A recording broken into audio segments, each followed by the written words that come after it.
আসসালামু আলাইকুম। একটি তুমুল গণ অভ্যুত্থানের মধ্য দিয়ে বর্তমান অন্তর্বর্তীকালীন সরকারের সৃষ্টি এবং আপামর জনমানুষের একটি সমর্থন তো এই সরকারের প্রতি ছিল, সেটিই সরকারের সবচেয়ে বড় শক্তি ছিল।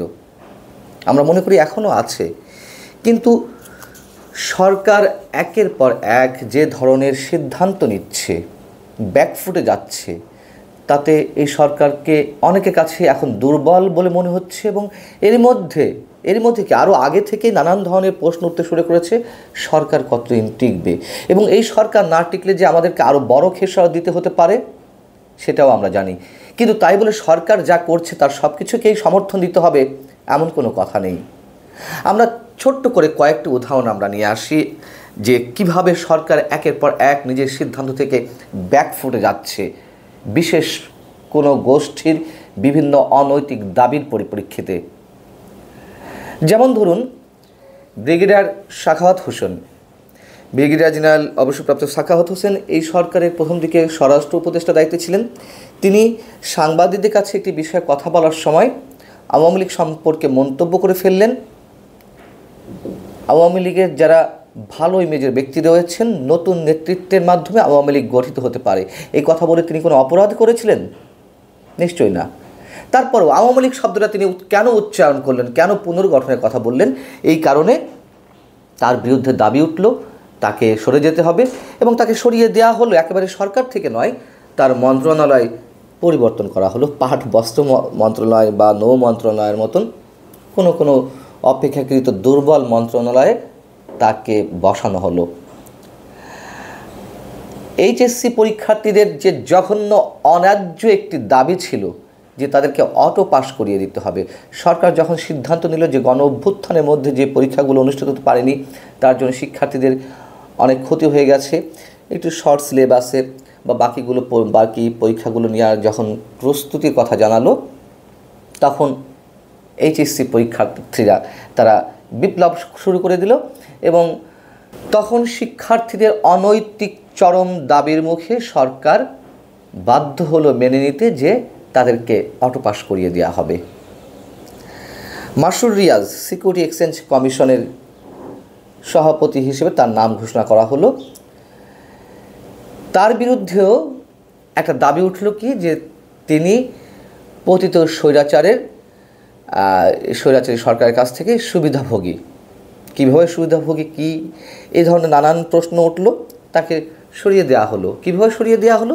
যাতে তার মান সম্মান একটু থাকে এবং তার মুখ দিয়ে বের করে আনা হলো যে তিনি এই পদে আসতে চাচ্ছেন না। নানান ধরনের নাটক আমরা দেখতে পাচ্ছি। সবচেয়ে বড় যে জঘন্য বিষয়টি ঘটল, সংবিধান সহ বিভিন্ন প্রাতিষ্ঠানিক সংস্কারের জন্য যে 6টি কমিশন করা হলো, সংবিধান সংস্কার কমিশনের প্রধান হিসেবে নাম ঘোষণা করা হলো ডক্টর শাহদিন মালিকের।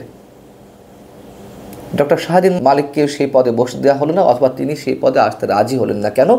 তার কারণ এই যে সংবিধান পুনর্লেখন, হ্যান ত্যান ইত্যাদি ইত্যাদি নানান কথা আগেই সিদ্ধান্ত নেওয়ার জন্য একটি বিষয় হয়ে দাঁড়িয়েছে। তাহলে কিসের সংস্কার? শাহদিন মালিক এই সংস্কারের বা পুনর্লিখনের পুরো বিরুদ্ধে ছিল। এই জন্য তার নাম তাকে বাদ দিয়ে করা হলো কি, সরকার ও রাজনীতি বিভাগের অধ্যাপক ডক্টর আলী রিয়াজকে, ইলিনয় ইউনিভার্সিটির অধ্যাপক আলী রিয়াজ নিঃসন্দেহে অনেক গুণী মানুষ, অনেক পণ্ডিত মানুষ, কিন্তু সংবিধান সম্পর্কে তার কতটুকু সম্যক জ্ঞান আছে সে বিষয়ে অনেক প্রশ্ন এরই মধ্যে উঠেছে। এবং সর্বশেষ যা ঘটল, পাঠ্যপুস্তক সংশোধন কমিটি বাতিল করে দেওয়া হলো। একেবারে কোনো যুক্তিই নেই এর মধ্যে। বরং এই কমিটিতে যাদের বিরুদ্ধে অভিযোগ উঠেছে, বিশেষ জায়গা থেকে এই অভিযোগটি আনা হয়েছে, চরম বিতর্কিত করা হয়েছে। একেবারে অন্যায্য একটি দাবি, বিতর্কিত বলবো অবশ্যই। বিষয় হয়েছে যে বিনামূল্যের পাঠ্যপুস্তক সংশোধন এবং পরিমার্জনের জন্য সুষ্ঠুভাবে, এই কাজগুলো সুষ্ঠুভাবে সম্পন্ন এবং সমন্বয়ের লক্ষ্যে একটি কমিটি করা হয়েছিল গত 15 সেপ্টেম্বর। 4 দিনের মাথায় এই কমিটি ভেঙে দেওয়া হলো। কি উদ্দেশ্য ছিল এই কমিটির বা কী কাজ করত? মাধ্যমিক পর্যায়ে যে পাঠ্যপুস্তক রয়েছে এবং প্রাথমিকের, তার সেসব বইয়ের লেখার উদ্দেশ্য, লেখার মান, রচনার পরিমাণ, ভাষা, অন্যান্য বিষয় বিবেচনা করে পাণ্ডুলিপিকে প্রকাশযোগ্য এবং মানসম্মত করে তোলার কাজটি ছিল এই কমিটির। এবং একই সঙ্গে রাষ্ট্রীয় দর্শন, ইতিহাস এবং ঐতিহ্য, সামাজিক মূল্যবোধ, নৈতিক মূল্যবোধ, ধর্মীয় মতাদর্শ এইগুলো যথাযথ আছে কিনা তা যাচাই করে পাঠ্যপুস্তকের বিষয়বস্তু এবং ছবি, তথ্য, বিভিন্ন বিষয় তারা পুঙ্খানুপুঙ্খ পর্যালোচনা করবেন এবং বিতর্ক মুক্তভাবে নতুন পাঠ্যপুস্তক প্রণয়নের জন্য তারা সাজেশন দেবেন এবং এই কাজের সঙ্গে যুক্ত হবেন। এই কমিটিতে যেসব সদস্য ছিলেন তার মধ্যে ছিলেন ঢাকা বিশ্ববিদ্যালয়ের সমাজবিজ্ঞান বিভাগের অধ্যাপক সামিনা লুৎফা এবং পদার্থ বিজ্ঞান বিভাগের অধ্যাপক কামরুল হাসান মামুন। এই দুজনের বিরুদ্ধে আপত্তি জানালো কারা? জামাতে ইসলামী এবং হেফাজতে ইসলামী। তারা কি বললেন? যে তারা চরমভাবে ইসলাম বিদ্বেষী। পারলে তারা বলতেন যে তারা সাবেক স্বৈরাচার সরকারের দোসর। সেই কথাটি আর বলতে পারেননি। কেন বলতে পারেননি? সামিনা লুৎফারা এই গণ অভ্যুত্থানের সামনের সারির ছিলেন, একেবারে সামনের সারিতে ছিলেন। পুলিশের রোষানলের শিকার হয়েছেন, সরকারের রোষানলের শিকার হয়েছেন। এখন তাদেরকে বাদ দিতে হবে কি বলে? ইসলাম বিদ্বেষী। কোথায় ইসলাম বিদ্বেষী? ইসলাম বিদ্বেষী সম্পন্ন কি কথা তারা বলেছেন?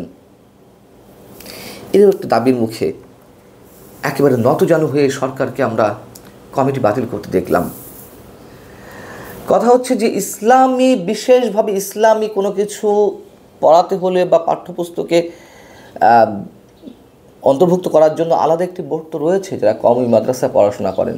2017 সালেও কওমি মাদ্রাসা ভিত্তিক কয়েকটি সংগঠনের মুখে পাঠ্যপুস্তকে পরিবর্তন আনতে বাধ্য হয়েছিল তৎকালীন স্বৈরাচার সরকার, শেখ হাসিনা সরকার। কেন বাধ্য হয়েছিল বা কেন করেছিল? কখনো তাদের কথা শুনে, কখনো আবার হেফাজত ইসলামী বা জামাত ইসলামীর বিপক্ষে যারা তাদের কথা শুনে। তাদের পায়ের নিচে মাটি ছিল না, তাদের কোনো নৈতিক ভিত্তি ছিল না, জনগণের কোনো ম্যান্ডেট ছিল না, একতরফা হবে, বিতর্কিত হবে, চুরি ডাকাতি করে নির্বাচনে এসেছিল। এই কারণেই তো তারা ভয় পেত সবাইকে। এই সরকারের ভয়টি কোথায়? তার মানে তারাও তাদের ম্যান্ডেটটি ঠিক বুঝতে পারছে না যে জনসমর্থন কতটা তাদের প্রতি রয়েছে। আমাদের প্রধান উপদেষ্টা ডক্টর মোহাম্মদ ইউনূস তিনি দেশ বিদেশে বিপ্লবের কথা প্রচার করছেন, গণ অভ্যুত্থানের কথা প্রচার করছেন এবং মাস্টার মাইন্ড কে বা কারা সেটিও তিনি তুলে ধরছেন। কিন্তু ভুলে যাচ্ছেন এই মাস্টার মাইন্ডদের কারিগর কারা? কারিগরদের, এই গণ অভ্যুত্থানে যারা কারিগর, সেই কারিগরদের কারিগর কারা? সামিনা লুৎফাদের মতো মানুষেরা যদি রাজপথে নেমে না আসতেন, সাধারণ মানুষ যদি রাজপথে না নেমে আসতেন, সুবুদ্ধি সম্পন্ন মানুষরা যদি প্রতিবাদে মুখর না হতেন, 36 দিন বা 3 দিনে কোনো স্বৈরাচারী সরকারের পতন ঘটানো সম্ভব নয়। এই কথাটি বারবার বলে যাচ্ছেন ডক্টর মোহাম্মদ ইউনূস। এবং কারা বা কে তাকে পরিচালিত করছেন সেই কথাটি এই মুহূর্তে উঠে এসেছে। সব জায়গায় আমরা ষড়যন্ত্র খোঁজার চেষ্টা করি যে ভারত ষড়যন্ত্র করছে। অবশ্যই ভারত ষড়যন্ত্র করছে, একেবারে নির্মোহ সত্য কথা। কিন্তু সব কিছুতেই যখন আমরা ভারতের ষড়যন্ত্র খুঁজে দেখার চেষ্টা করব, তখন সাবেক পতিত স্বৈরাচারী সরকারের মতোই হবে। গত 16 বছর যা কিছু ঘটেছে সব কিছুর মধ্যে আওয়ামী লীগ, জামাত, বিএনপির ষড়যন্ত্র খোঁজার চেষ্টা করেছে এবং সেই চেষ্টা শুধু খোঁজার চেষ্টা নয়, সেইগুলোকে সামনে নিয়ে এসে বিএনপি জামাতের উপর স্টিম রোলার চালানো হয়েছে। এখন এই যে সুফি মতাদর্শী যারা, তাদের উপর আঘাত হানা হচ্ছে। গত রাতেও দেখলাম সাভারে কয়েকটি বাড়িতে যারা সুফি মতাদর্শী তাদের উপরে কি ভয়ঙ্করভাবে হামলা চালানোর চেষ্টা করা হলো। এর আগে আমরা মাজার ভেঙে দেখেছি। আমাদের ডক্টর মোহাম্মদ ইউনূস বহুত্ববাদের কথা প্রচার করেছেন, জাতিসংঘে গিয়ে কথা বলে এসেছেন। এটি কি বহুত্ববাদের পরিচয়? নিশ্চয় নয়। যখন মামুনুল হকের মতো মানুষেরা বলবেন নারীর কোনো উন্মুক্ত স্থান দেখলে আলকাতরা লাগিয়ে দেওয়া হবে, সেটিকে অনেকে আমরা বাক স্বাধীনতা হিসেবে দেখছি।